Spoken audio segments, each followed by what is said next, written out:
Rest எடுப்போம், வண்டிக்குள்ள தூங்குவோம், இவங்க போயிட்டு வரட்டும். ஒரு வீட்டுல இருந்து ஒய்ஃப் இருந்து கால் வருது, தண்ணியாச்சும் குடிச்சிட்டு அவங்க போய் சில்லுன்னு வண்டியில ஏசியில உட்காராதீங்கன்னு சொல்றாங்க. சரின்ட்டு நான் இவ்வளவு சொல்றாங்களேன்ட்டு டக்குன்னு வண்டி ஏசில ஆஃப் பண்ணிட்டு வண்டி ஆஃப் பண்ணிட்டு இறங்கி ஒரு 10 மீட்டர் கூட போயிருக்க மாட்டேன், வண்டியில விழுந்துருச்சு. விழுந்தோடனே ஒரு சவுண்டு, பெரிய சவுண்டு, டம்முன்னு ஒரு பாம்பு வச்ச மாதிரி இருந்துச்சு. அப்படி தெரியும் பார்த்தா என்னால் முடியல. என்னடா இவ்வளோ உத்து பார்த்து ஒரு சின்ன ஸ்கிராட்ச் கூட ஆகாம அந்த நேரத்தில் நம்ம உள்ள இருந்திருந்தா என்ன ஆகும் அப்படின்றத ஃபர்ஸ்ட் ஃபீலிங்கா இருந்துச்சு. இந்த கார் வந்த தருணம் ரொம்ப கிரிட்டிக்கலா வாங்கினது இருந்தது.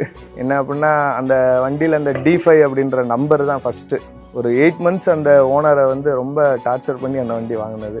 எனக்குன்னு ஒரு காரு அடையாளம் அப்படின்றக்காக இந்த கார் வாங்கினேன். அது இவ்வளவு பெரிய அடையாளத்தை கொடுக்கும்ன்றது நான் எதிர்பார்க்கல. ஃபர்ஸ்ட் என்ன கேட்டாங்கன்னா, உங்களுக்கு ஒன்றும் பிரச்சனை இல்லை, சேஃபா இருக்கீங்களான்னு தான் கேட்டாங்க. அதுக்கப்புறம் நிறைய கால் வந்துச்சு. அதனால எனக்கு அந்த இடத்துல அதுக்கப்புறம் பேச மனநிலை இல்லை. ஏன்னா நம்ம அந்த ஸ்பாட்ல என்ன பேசுறோம் அப்படின்றதும் பிரச்சனை.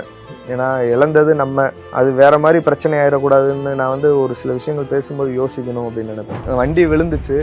மறுநாள் அன்னைக்கு ஒரு எடிட் பண்ணி ஒன்று போடுறாங்க, தலைவர் 20 லட்ச ரூபா அமௌண்ட் கொடுத்துட்டாரு அப்படின்னு சொல்லிட்டு. அப்புறம் மறுநாள் காலையில் எழுந்திரிச்சு பார்க்குறேன், அடுத்து இன்னொரு நியூஸ் வருது. இனோவா கிறிஸ்டால ஒரு கொடி போஸ்ட், டிவிக்கு போஸ்ட் போட்டு தலைவர் பக்கத்தில் நிற்கிற மாதிரி, இந்த உடஞ்ச கார் பக்கத்தில் இருக்கிற மாதிரி ஃபோட்டோ ஒன்று எடிட் பண்ணி போட்டாங்க.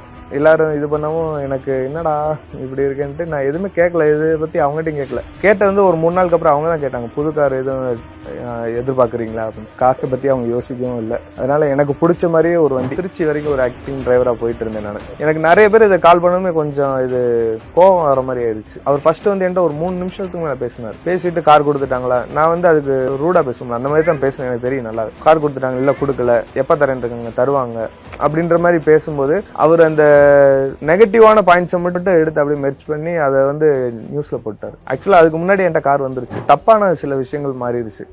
நடந்தது நடக்கல அப்படின்ற மாதிரி பேசுனதும், நிறைய விஷயங்கள் அவங்கள இன்சல்ட் பண்ற மாதிரி பேசுறது தான் நம்மளுக்கு ரொம்ப மனசு கஷ்டமா